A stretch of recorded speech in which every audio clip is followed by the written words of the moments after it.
Hello, I'm Neil Quigley and welcome to my podcast. Businesses who pay excessive salaries to senior executives represent the unacceptable face of capitalism, says the Prime Minister Theresa May, ironically possibly talking about something that applies to most of her cabinet's second incomes there.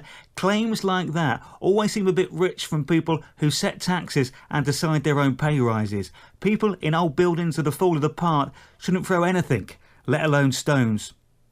Brexit talks resume this week, and I'm not saying he was never there, but already David Davis has spent more time in Brussels than Nigel Farage, and the UKIP man has been an MEP since 1999.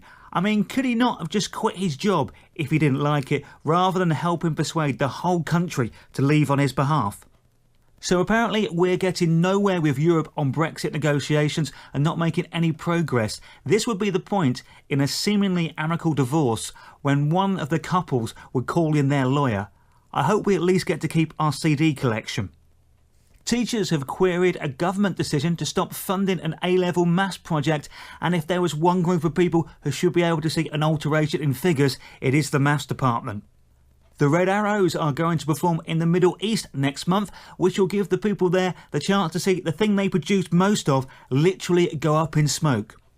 Speaking as a bit of a lightweight drinker, am I the only one who is pleased that Carling Lager is weaker than it advertises it is? Makes me look cooler by pretending to drink stronger beer when really I'm not. It was the Notting Hill Carnival last weekend, and I will tell you what, the live stage performance was nothing like the film. There was not even a bookshop. Mind you, I think there was a Welshman in his pants though. Experts are now trying to create computers that can smell. If mine could do that, I imagine it would refuse to work with me some days after I've had some baked beans or a curry. So Chris Hoy has got a lot of stick for saying something that is technically true, I think. People over 8 stone do look terrible in Lycra. I certainly do, and just in case you're not sure, Chris himself weighs a lot more than that. It's now thought the rings around Saturn are younger than originally thought. I thought having rings around certain areas actually made you appear older. The Great British Bake Off returned to our TV screens this week, but this time on Channel 4, with the only difference being really that there are now ad breaks, which I think is good. That means you have the time to nip out and make a cup of tea to go with all those cakes.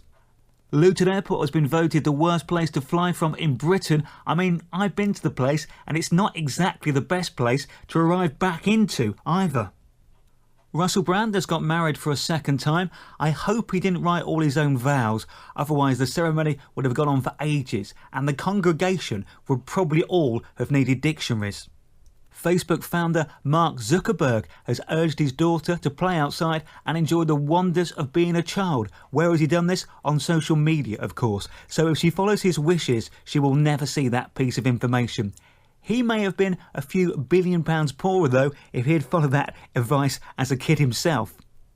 On the dead author's request, all of the unfinished works by Terry Pratchett were crushed under a steamroller at a Dorset steam fair, which to me sounds like a great way to start a book. The owners of the engine were said to be chuffed that they could help out.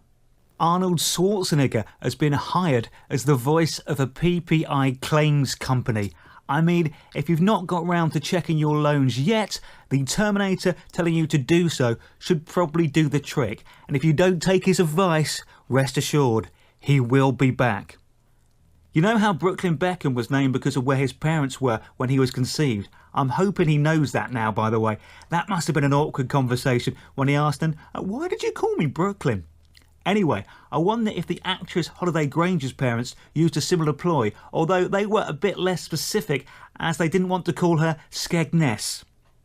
In Somerset, an owl flew into power cables at the police headquarters and took out their phone lines and computers, which meant, ironically, they could not even tweet. I mean, they must have felt right twits to whoever tried to contact them. Floyd Mayweather beat Conor McGregor in Las Vegas in 10 rounds in the Irishman's first ever boxing match as the American recorded his 50th straight professional win. I mean, it just shows you how far you can go with a strict gym regime, a great work ethic and complete insanity. Could get you a long way. If I were Conor with $100 million in the bank, that would be my first and last fight. Thanks very much for listening. That is it for this week. Have a great 7 days and I'll speak to you next week. Bye.